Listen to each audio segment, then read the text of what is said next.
hello. Welcome back to another episode of the Real Estate Podcast. I'm here with my good buddy, Matt Steele, and he is owner, broker, founder of Steele Realty Group and runs the channel Selling Seattle on YouTube. So check him out on YouTube, Selling Seattle, and Bellevue-based realtor. And like I said, really good friend of mine, and just here rapping with him about some real estate stories.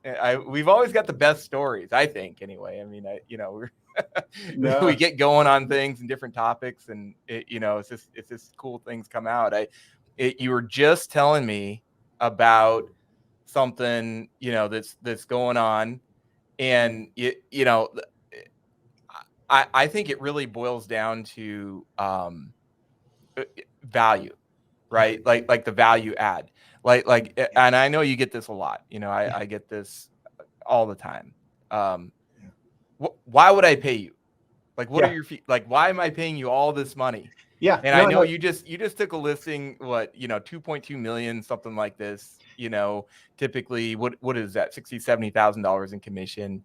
Why am I paying you $60,000-$70,000 in commission, Matt? Like I can just go with these discount guys. Yeah. I mean, I can just go with these guys, they charge 1% or whatever they do. It's a great question. It costs absolutely nothing to hire me as your real estate broker. I make you money. I mean, my statistics show that I'm going to sell your house between 5 to 20% more than what the average real estate broker can do. And we have a listing system that proves it. We're not just doing post and pray, put a sign out in the yard and put it on the MLS and, hopefully it happens. I mean, yeah, that's one way of doing it, but it's a very small portion of actually exposing the house. I mean, it all starts with condition, right? I mean, in a house, you have location, you have condition, you have, what does that property have that is better than the competition, or how do you stack up to the competition? I mean, when we're looking at your house from the very beginning, I'm looking at it for what it could be worth. Yes, we have to figure out today's current value. Your house is worth this, but what are you willing to do to take it to the next level? Or are you willing to take it to the next level, right? And even if you don't want to apply some of the strategies like home staging or doing a multiple offer review or having your home vacant or doing a 3-day open house with certain show times. And, there's a lot of different strategies that we can apply depending on the competition, right? But not everybody has the flexibility to sell their house for top dollar. I mean, you might, let's say your house is worth $1 million. We might be able to get you $1.1 million, $1.2 million, but $1.5 million might not be realistic for your lifestyle. So we really need to understand our sellers and what their dreams and goals are. And just because we want to have these amazing numbers that I sell your house for more than 20%, I can't push that on my clients. I really have to understand what it is that they want and help them achieve their goal. But I have to be very honest. I mean, I just got a call from a seller. They came in our website, filled out a contact form to hop on the phone with me. And I did an initial text message and told them I would schedule some time at 5:00 today. Their listing just canceled, right? They were on the market for 19 days. It didn't sell. Their house is worth every penny, if not more than what it didn't sell for. And as I sent the guy a text message and a link to, basically our portfolio, this is what we can do for you. Here's our videos. Here's our book that I've written on how to sell your home for more. Here's our photography website.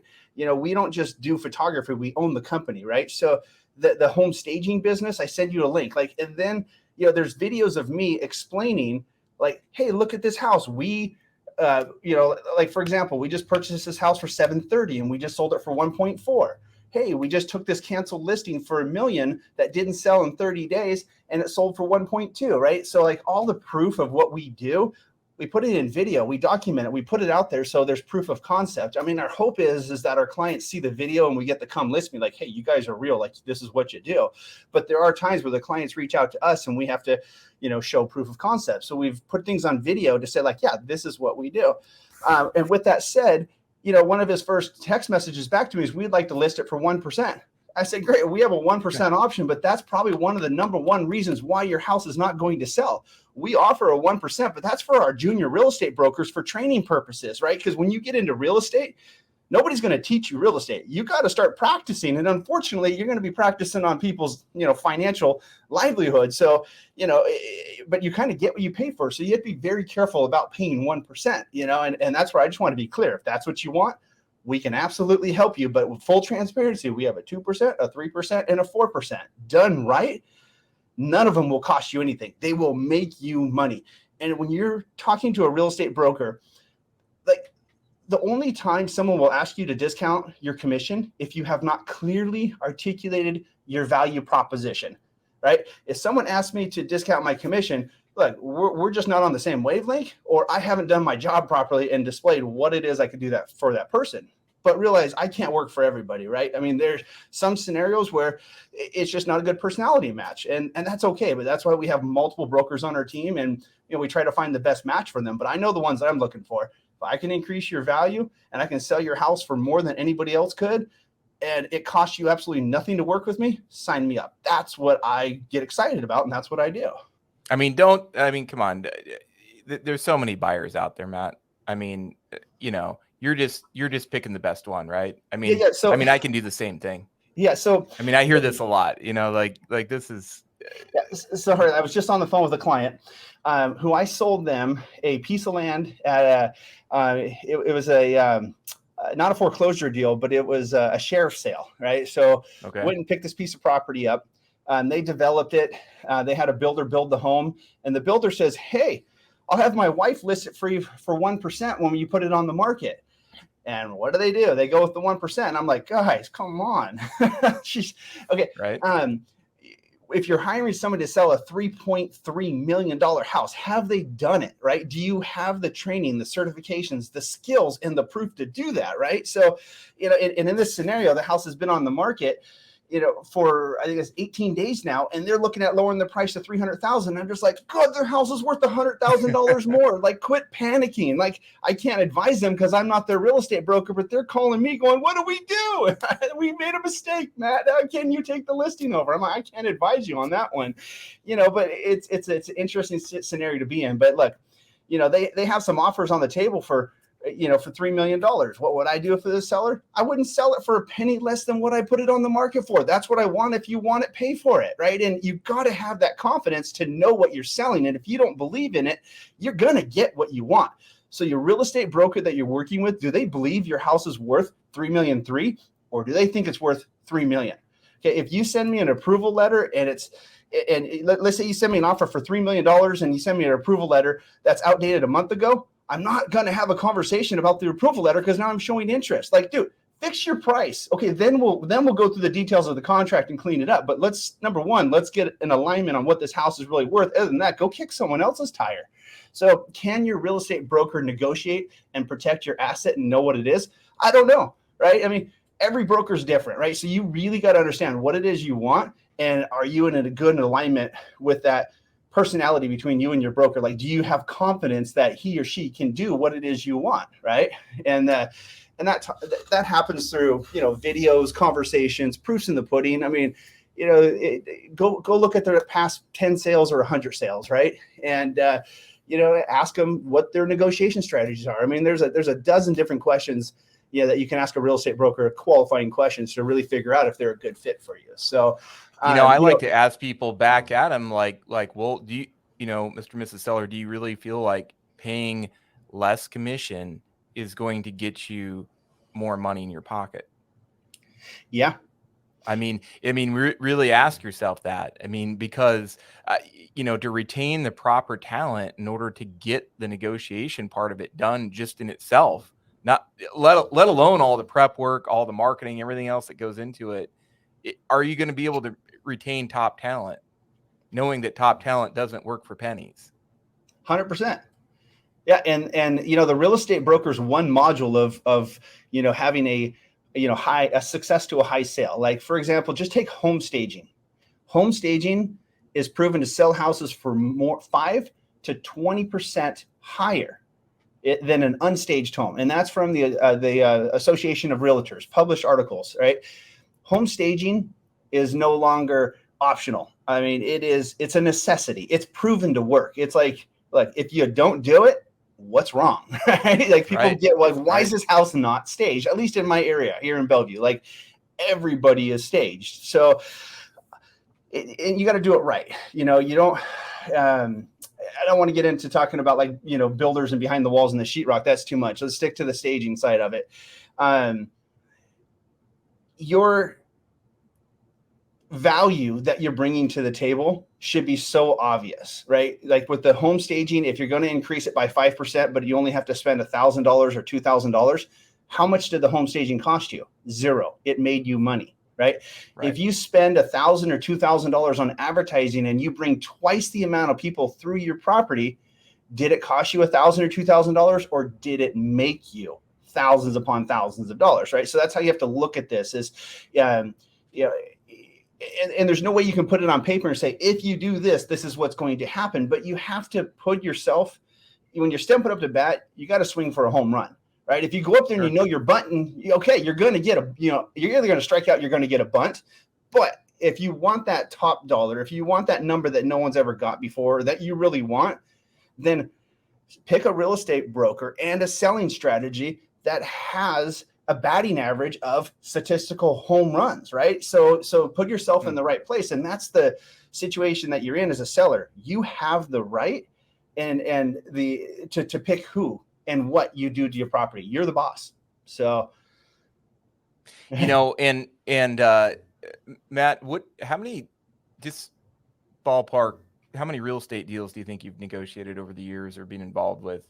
Oh, thousands, Harley. I've been doing this for 20 years. And 20 years. 20 years. Yeah. And I mean, every single day I'm on the phone with minimum 10, if not 20 customers a day, not including my brokerage company that, you know, the support that they, you know, the inbound calls that they take and the support that we have on our listings and our buyers and what we do. It's like, and real estate's never the same business. It's evolving constantly, and it will be different in a year, in 5 years from today.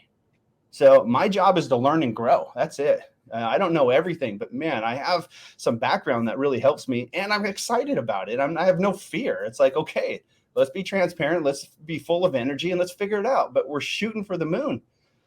Right. You know, and the thing is, you know, from my perspective, I feel like the negotiation part of it is a major, it can just be a major swing in what you ultimately receive. I mean, I've literally been on the other side of it where I've had buyer agents working for me, putting in offers with listing agents, and they happen to be discount agents too, where the listing agent on the other end says, we don't negotiate. Yes. And unbeknownst to them, they lost their client $20,000-$25,000 that they'll never know about. And they just don't do it. Yeah.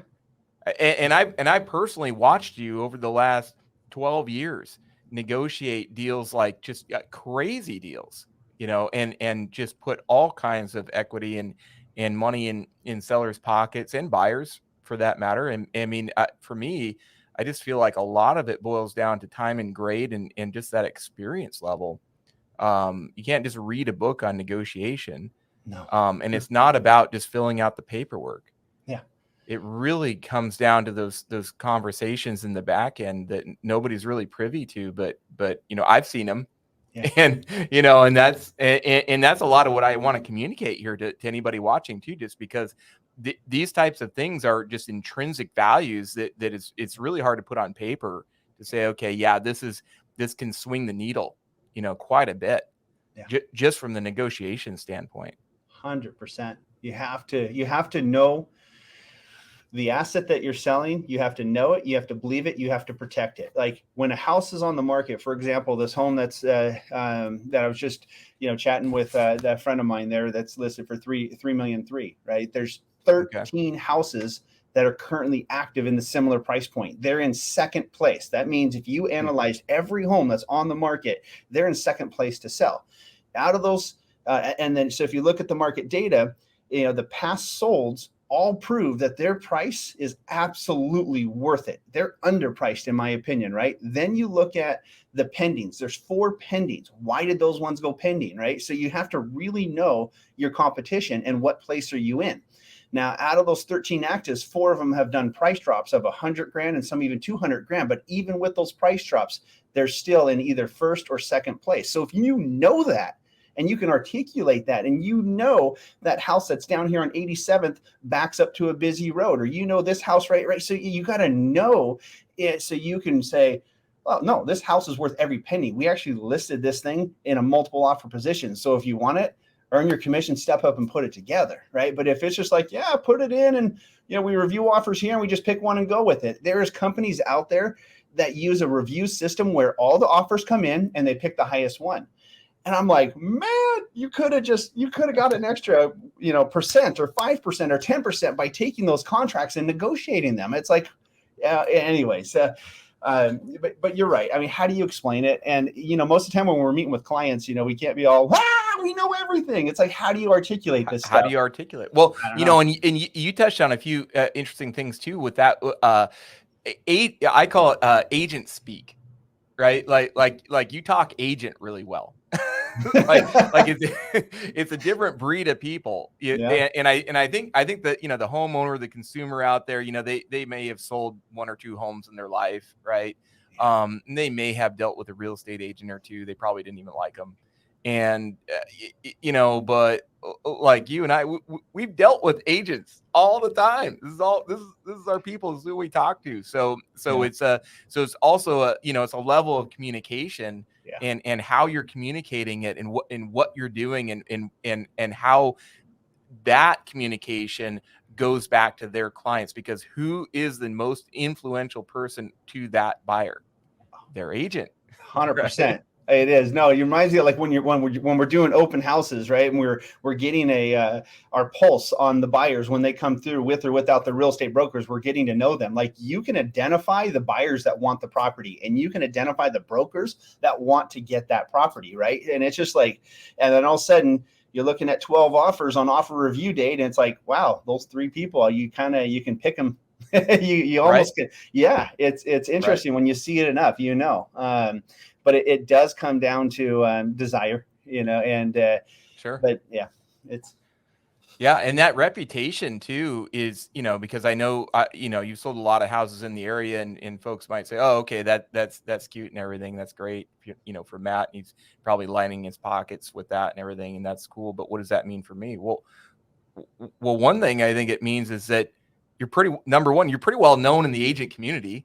Yeah. Right. I mean, that's a big deal. Oh, I hear stories. So, well, the thing is that those are your main prospects. Yeah. Those are your main prospects because you typically don't work with, you're probably like a lot like me, you don't typically work directly with the buyer on what we call as a dual agency. I mean, maybe certain situations, might align for that, but typically you're doing a full representation for the seller. That means that your prospect are other agents.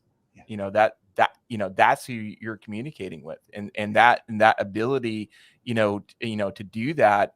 And I know you've done multiple deals with the top agents out there. We all know that, only 3 or 4% of the agents do 97% of the business out there. Yeah. So we're going to run into the same folks, and that's really important to know too, right? To align yourself with somebody like that. No, it's a small fishbowl. It really is. And, you do, after doing it for so many years, you do develop your reputation. And, and that's something that my name is my name, Matt Steele. The name of my business is Steele Realty Group. I take, my reputation, my pride, my business, my life very serious. I do everything I can to live in transparency and truth and to help people. And, but you also get known in the industry. And it's like, some of the things I hear is, man, you're the guy with all the nice listings. And that's like, that's a sense of pride for me. I like that. Then they're also like, you're the guy that you don't want to kick the tires. I'm like, no, like if you want to do a deal, let's do a deal, but let's do it with transparency and not sit here and anyways, but you're right. It is a very small fishbowl, and it is relationships. And you do get to the point where when you're doing a lot of the transactions in the marketplace, you get to know the ones that are, and they know that you're going to come in and you're going to perform. Because really, as a listing broker, if you're looking at 1, 2 offers or 12 offers, your job is to figure out which one is the strongest, not necessarily the highest. That always helps, but which one's the strongest and which one actually has the statistical odds of closing. And there's a way of doing that. But when you're working with a professional broker that you know that you don't have to do their job for them, and that they're working with buyers that are qualified and they're putting their best foot forward and they're checking all the boxes and forms and addendums that you need to see, you're like, this is a really great offer and this is why.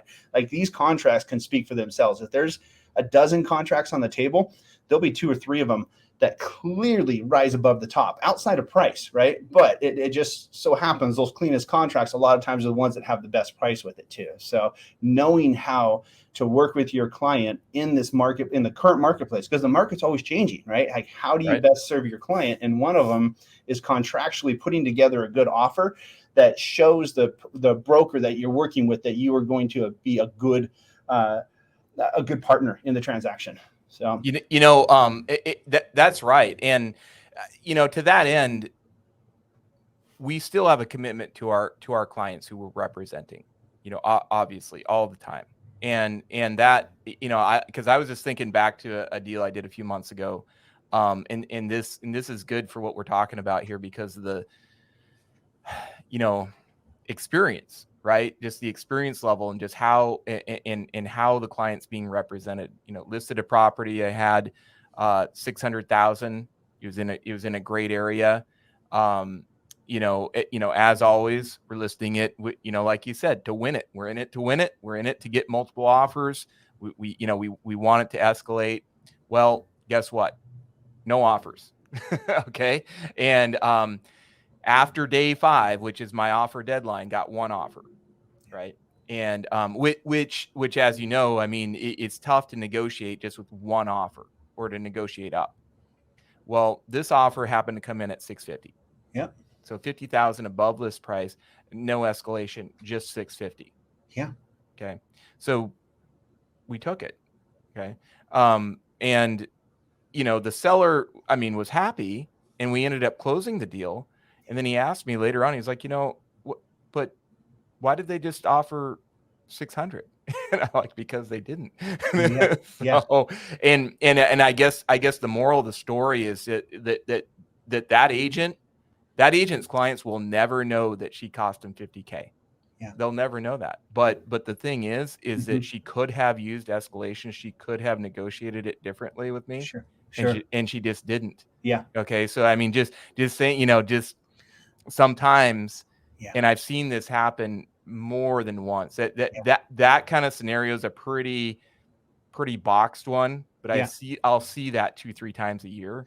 Yeah. And it's just kind of a shame, but it does happen. Yeah. And it's a tricky situation. She, could have built the relationship a little better with you and kicked the tires harder and found out if there was some negotiation in there. But there are times where, if you try to go in less, it might take a day or 2 or 3 of negotiation. It might cost you the deal too. So, it's kind of that balance of like, how bad does your client want it? But at the same time, there's so many different ways to, connect, communicate, and articulate and put a deal together. But I see it too, where there's just, you don't know what you don't know. So, and that's also positioning. It comes down to positioning too. I feel like, when, why did she offer 50,000 over? Well, because we positioned the property to be that way. Absolutely. No, good job. Now you're right. She probably feels really good, and they're probably feeling really good. They got the deal, and it was an amazing deal for them, and it was a good area, and the value was there to appraise and everything else. But the thing is, why was that? Well, because the positioning had to be there. Yeah. That's a great positioning too, and potentially by offering over asking price and giving them what you want, you're not going to go out and potentially that you might have completely have met the seller's expectations, and they might just be like, sign this now. Even if you're saying, hey, let me shop this to the 12 other, real estate brokers that have gone through the house there, and let's see if we can drive this up to, 30 or 40,000 higher. Sometimes the sellers don't want that. They have bird in hand and they're like, yeah, I'll take it. Right. So it goes both ways. So. Yeah. And that's why I love these stories, because this is a lot of times I just, sellers and the consumer out there, you don't always hear these backstories. You don't really know, well, boy, I never really thought about that. I guess that could happen, huh? Well, yeah, it does. No. It does. No, it's fun. Like a seller be like, I want to list my house for 1.1. I says, well, I'll tell you what, we're going to start at 1.260, and my goal is to hit 1.3 and 1.4, and we'll see how we do, right? And to totally completely shatter their expectations and see them beside themselves when they get these numbers. It's like. Right. It's neat, compared to, some people, hey, I want to sell my house for $2 million. It's like, yeah, you've had it on the market 3 times for 1.8. So how are we going to do that? Right. And we got to do something different. And are they really open to doing what it takes to get their house to that $2 million mark? And sometimes it's just, I don't know if it's just sometimes it's just not possible. So you have to be realistic with, sellers as much as you do with buyers. I mean, with buyers, you either qualify for the property or don't. And in this marketplace, when we're, competing and houses are going up, they're either going for asking price or sometimes 5 or 10% over asking price. It's like, are you shopping 10 or 20% under your price point so you have the room to escalate up there? So it's in the market that we're in. We spend a ton of time on buyer education on what's realistic. If you want a property today, this is what a winning offer is. So, how much time and education do you need to feel confident of where you're at in this process to get a property, right? And some people will never get to the multiple offer property. That's okay. Then in that scenario, you find houses that have been on the market for 7 days or 30 days, but don't go spin your wheels on brand new listings that you're never going to get. Other than the fact that it's good to go look at brand new listings, because if that home doesn't hit their offer review and you time it right and you put in the offer the next day and you're not competing, you can potentially win it on, day after the offer review. But there's strategical ways in this market to win. Yeah. And that's like, what are you willing to do to position yourself where you are the strongest and the best buyer, or potentially the only buyer, right? Because when you're the only buyer, now you can slip some contingencies in there, like financing and home inspection if they didn't do it, right? Now, so take me through it. How do you position the home for that best buyer? And I love that term, by the way, because when we think about it, there's a pool of buyers running around looking for any particular house at any particular time. Yeah. And there will be a buyer in there that will pay the most, has the best terms, will close on time, give you the least amount of hassle, right? We're looking for that. We're always looking for that best buyer, right? Yep. So how do you get the best buyer? Like, how do you do it? It's on a tier, but number one of the biggest things out there is, are you a cash buyer or are you a financing buyer, right? And that's a huge component of our will you win the offer is price, one of the biggest, right? Okay. So when it comes down to, are you a cash buyer and can you be a cash buyer? Are you willing to pay an extra 2 points to make yourself a cash buyer?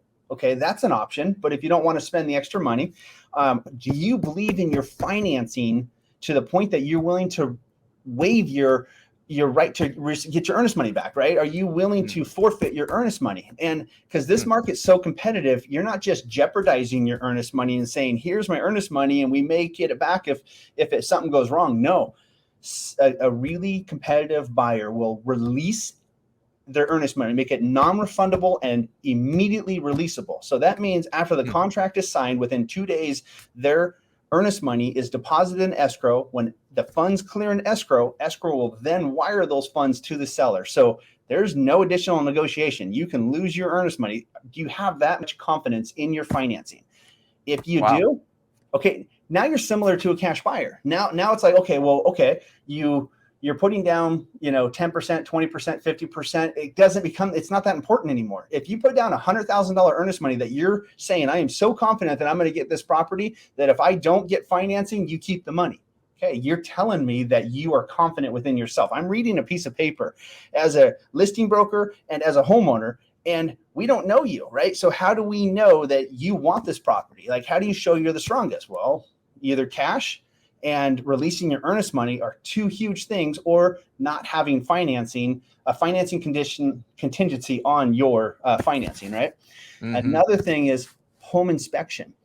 A good listing broker will do a pre-inspection and you can analyze the home inspection and you buy the house as is. If you're going to say, oh, I see this little smoke detector that needs to be replaced, I need this. No, dude, you're saying, you know, for $5 or $100 or $1,000, you're standing out as the guy that's going to be that nitpicky. Like, come on, buy it as is. Here's the inspection report.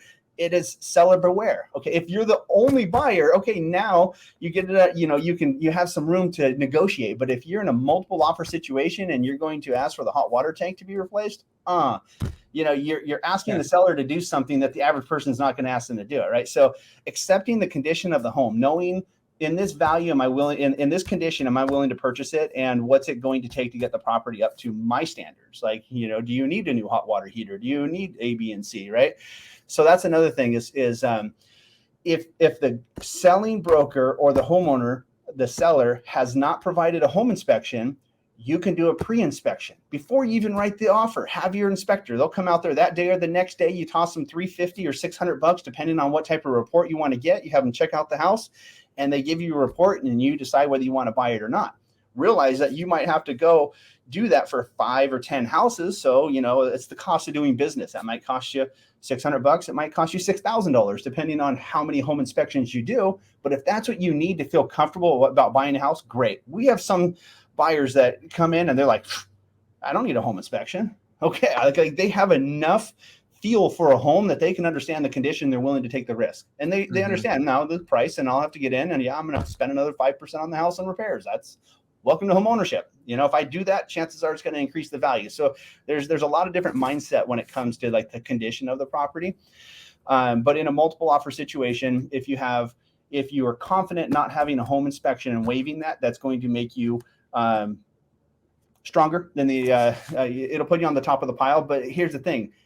Out of 10 offers, I mean, 7 of them are waiving there. You know, so at what point, right, where do you really stand out, right? How do you say, you know, you waive, there's no contingencies. You release your earnest money. You're willing to pay the most. You do, let's call it an offer escalation. Like an offer escalation says, okay, the property's listed for $1 million.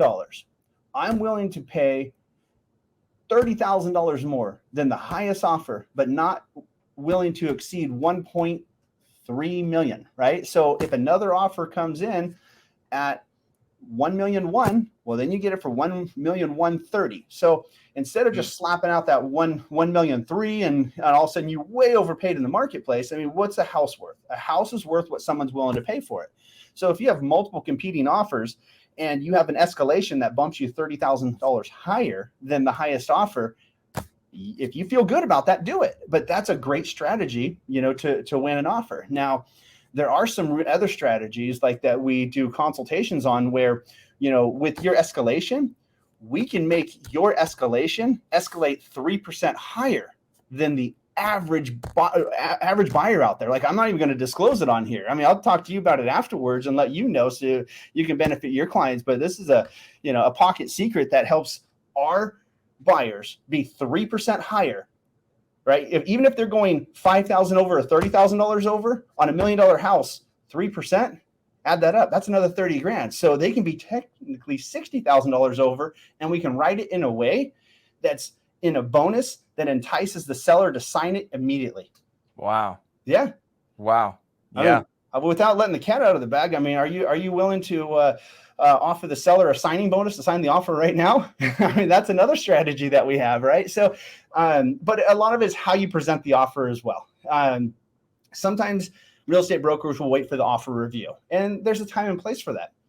But if that house is the one that you want, why wait 5 days? That seller wants to sell it. At what point will they sign your offer today? Have that conversation and just get it under contract. Don't play the game with everybody else. Just go take it off the market.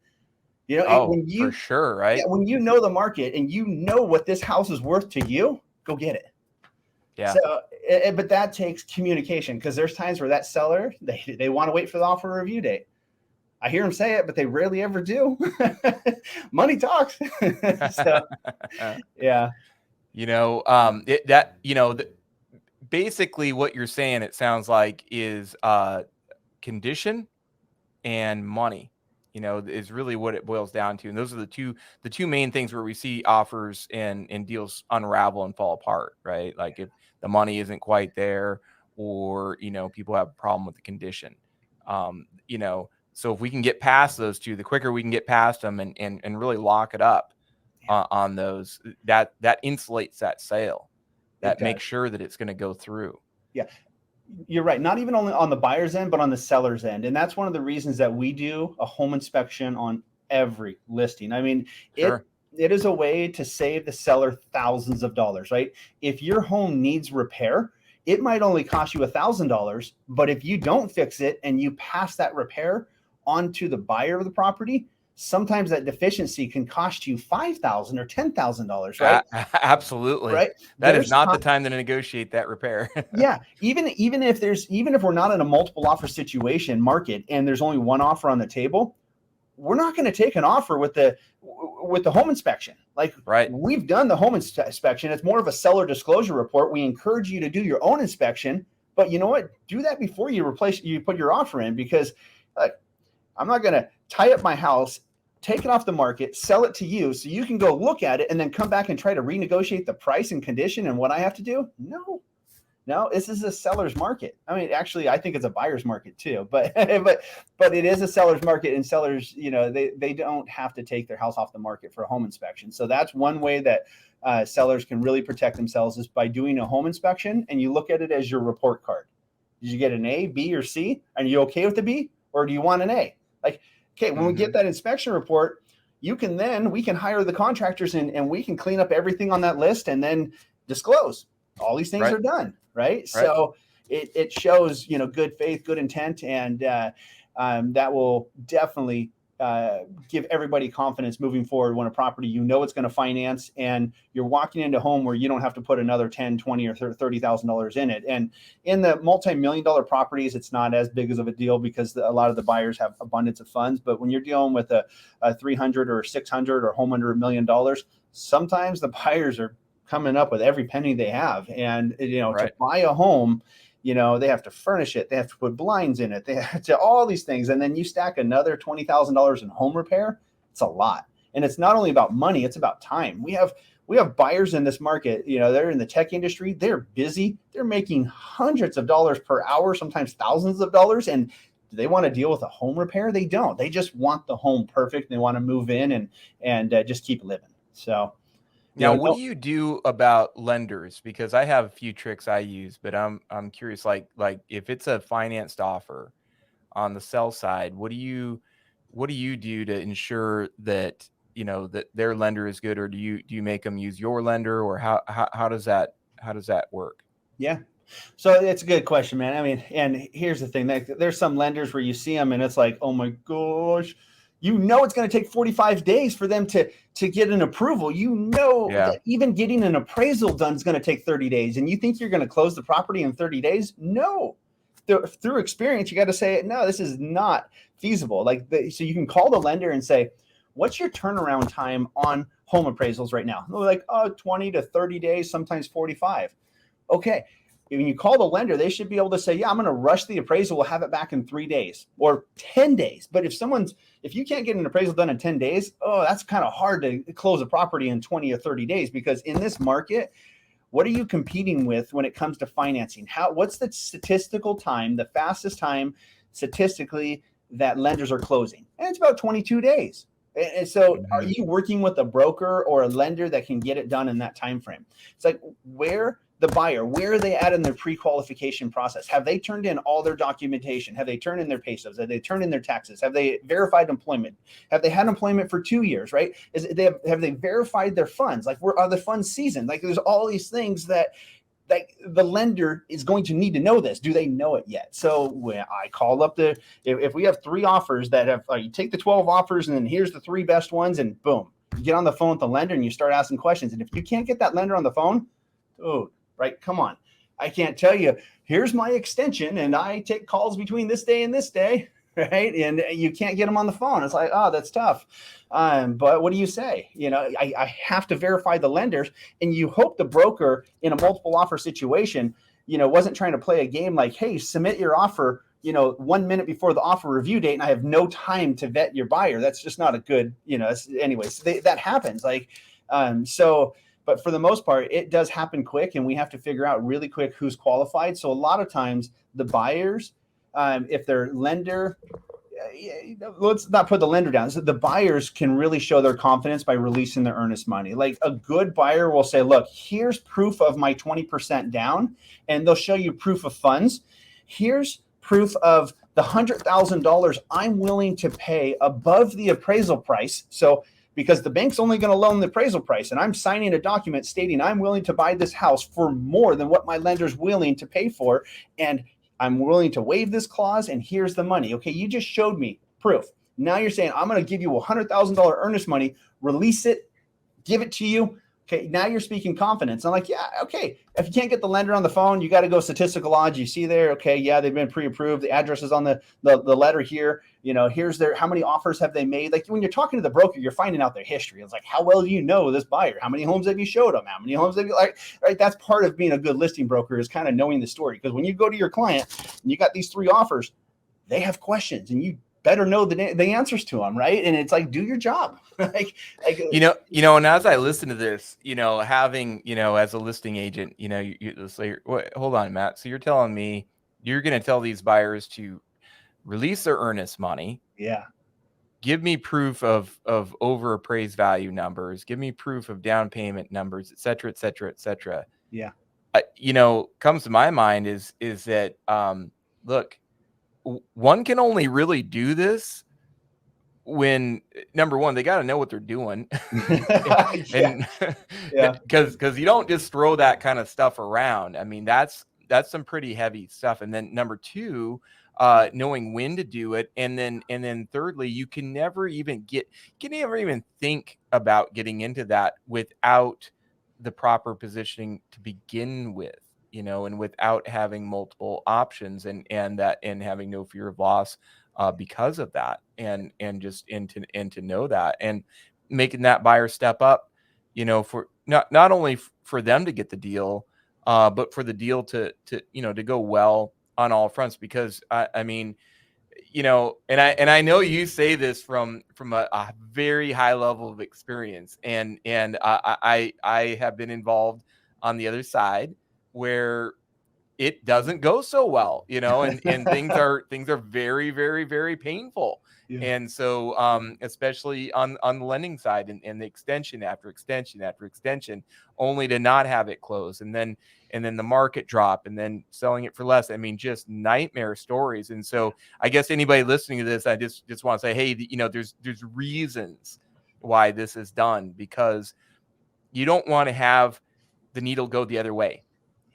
You don't want to have like those kinds of scenarios happen, you know, and for me, there's certain lenders that we just stay away from. We just know that, like, in certain situations, like you said, like this won't close, like they don't have a good track record. We typically don't use brokers because they just have no control over the deal. They have no control over underwriting. And I like some of your points too about, like, you know, how far are they in the process of their loan? Have they even income verified them? Yeah. Do they, if they're W-2 or not, or if they're not, if they're a business owner, have they even got their tax returns done? Because I've had deals hung up for the longest time. They didn't even have their tax returns done, yeah. Or they're missing pages on their tax returns, yeah. Or et cetera, et cetera, et cetera, because they don't go that deep into it on the initial offer stage. But when we're representing the seller, we lose 85% of the negotiation power once we sign the offer. So, I mean, these are things that we really need to know for our seller benefit. Yeah. Right. I mean, you know, and I mean, it's just, to me, it's just, these are all like super critical points, yeah. That, you know, that make all the difference, not only in terms of doing that, but it's a stair step. You don't even get to that point without the proper positioning in the first place to attracting those best buyers, so you have some teeth and you have something to even do this with. And then secondarily, don't go into that next level with it. And then doing those types of hardcore negotiation where hey, not only are we getting the best deal, we're getting the best finance deal too. And the money is there. It absolutely will be there. Yeah. And to whatever level you're taking it to, because every deal is a little different. Sometimes you have them, you know, released, sometimes they're not, you know, et cetera. But just knowing that you're getting it as close to that finish line as you possibly can before you're signing on the dotted line and taking it off the market. Absolutely. Is critical, man. You don't get a second chance to do it right. I mean, you got to do it right the first time. So, I mean, there's scenarios where we take on listings that are canceled and we sell them more for than what they didn't sell for, but it takes us a tremendous amount of work to do it right. And, we're starting downhill and working our way up. But when you're putting your house on the market, there is clearly a way to do it where you're putting yourself in the best position for success. And I agree. It's no two deals are the same though. So no. You just get a feeling for it, and you got to be open too. You really do. Yeah. You got to be able to pivot and have some flexibility with things at certain times. And know when to be firm as well. Right. I mean, just know when to back out too. I think there's a certain goodness to just knowing like, hey, this isn't right. We need to move on like right away. Yeah. And that, and I've certainly been in that position too. Yeah. Where, hey, this is not lining up. Right. So, well, your sellers put a lot of faith and trust in us. And, if a deal falls apart, man, that's egg in the face. And it's just like, that happens to you a couple times over the years. And you just like, you really step up and say, what did I do wrong? How do I do this different? Right. And that's just part of like some of the greatest success is because I failed a lot, you figure it out. And then also I admire people like you figure out like, dang, I didn't get that deal. Who got it? I'll call him or her and talk to him. Dude, you won that one. Like that was my deal and you got that. Tell me more. Like you obviously know something that I don't know, or, it is what it is. So just always being open and not having, the ego and making friends, figuring it out. So, yeah. Wow. Now this is good stuff, man. I appreciate you so much. And thanks for, just being a part of the agent community here and, just doing what you do, man. I mean, you are certainly, I call it, the full stack realtor, full meal deal, man. I mean, stem to stern kind of got it all. So, recap with you. So you are broker owner of your own company, right? You own a staging company, photography, and YouTube channel, of course, for marketing, etc. And anything else? Construction. You do construction too, right? So licensed contractor. So you can kind of step in. I like to say, hand the keys to Matt. He'll hand you back the check.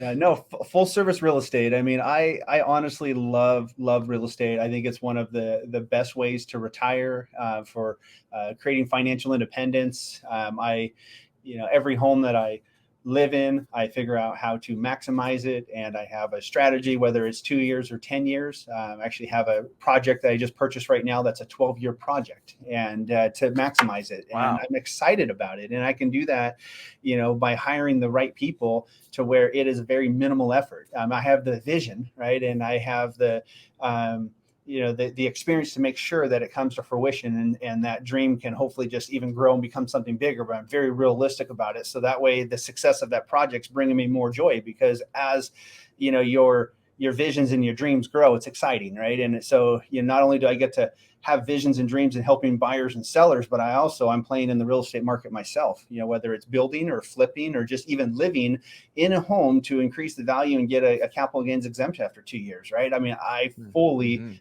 play in the market. This is what I do, so, right. I remember a time like, I hate stocks. I just love real estate. I mean, but now it's to the point, you've got to be diversified. It's good to have a little, good to have everything. But when it comes down to real estate, touch it. You can feel it. You can improve it. And the tax benefits are amazing. So, if I can, say like my vision for everybody would be buy 4 houses, right? What if you bought 4 houses today and then every 10 to 15 years, statistically, real estate's going to double. And, what if you just sold those 2, paid off the other 2, you're still left with a boatload of money, right? Not that I'm saying you should pay off real estate, but I mean, that's one way, if you get 30-year loans that you can completely pay off your real estate in 15 years just by buying multiple properties. But ideally, you should buy the homes and never sell the homes. I mean, imagine having one house that's completely paid for, and another 3 houses that are spitting off cash flow every single day. So, wow. and that's fun too, to meet with, sellers, and we talk about buying multifamily properties or buying investment properties or personal residence that can be subdivided, and just understanding what their goals are in real estate. And I have clients that I've been working with for 20 years. I have clients that I have sold. Like, I think my most client, I've sold over 20 houses. I'd have to count it, but it's well over 20 houses since I've been working with them. And yeah, it's a lot of fun. So. I think I know who you're talking about. And yeah, I at least 20, right? It's fun. And I just get the phone call. Yep. Let's go get this one. All right. Yep. So, it's a lot of fun when you have that trust, and you work together. It's good partnerships, and they know what you can do, and they trust you. So. Yeah. But thanks for having me on, Harley. I love it. Yeah. It's the best part of my day. I'm super excited to get on the phone with you. I always love on the phone. This is the phone today, right? The video phone. On the chat call, but I do enjoy our phone calls too, man. And I'm glad you're doing this, putting it out there to the community. I know, the questions that you have, the experience that you have, and the people that you have on is going to do nothing but help people. And I think that for the community of brokers, I hope that there's a bit of inspiration. I know I'm this hyper guy that just, talks fast, but I love real estate. I really am passionate. I hope that, if you have dreams and goals in real estate, that you go for it. And I'll tell you this, it takes education. Every single day I spend an hour, sometimes even 3 hours a day, just learning, but I'm hungry, I'm excited, and there's just so much to it. But it's I'm on focus and on track what it is that I'm learning, and the things that I'm learning are in alignment to grow. All my businesses work together. Like, you named several different businesses I have, but they all work together. They support each other. So I'm not like, run around doing this. Like, it's amazing when you have a great team and a great vision, and you're in the right place at the right time with the right experience. It's a lot of fun. Yep. Amen. Yeah. Well, thank you so much, Matt. I really appreciate it. Anybody listening that wants to buy, sell, or invest in real estate, specifically in the Seattle market, contact Matt Steele. And you can always check out his YouTube videos. They're pretty informative. And they're really fun to watch too. So Selling Seattle. It's I know I've been watching you since the very first one, Matt. It's been great. So the videos was an opportunity that I knew. We had so many people calling. They wanted to know what it was like to live in Seattle. So I was like, let's just show them these videos. And then I had to get on video, and I didn't like video, but so what? It's not about me, right? And it was an opportunity for me to grow outside my skin a little bit and get comfortable with the camera and put it out there. And this is what Seattle's about. I mean, it's a beautiful place. It really is. It's safe. It's clean. I love it. So, but yeah. Yeah, it is. It's an amazing area. Well, next time, Matt, we'll mix it up again. But until then, have an amazing rest of your day. You too. Thank you, Harley.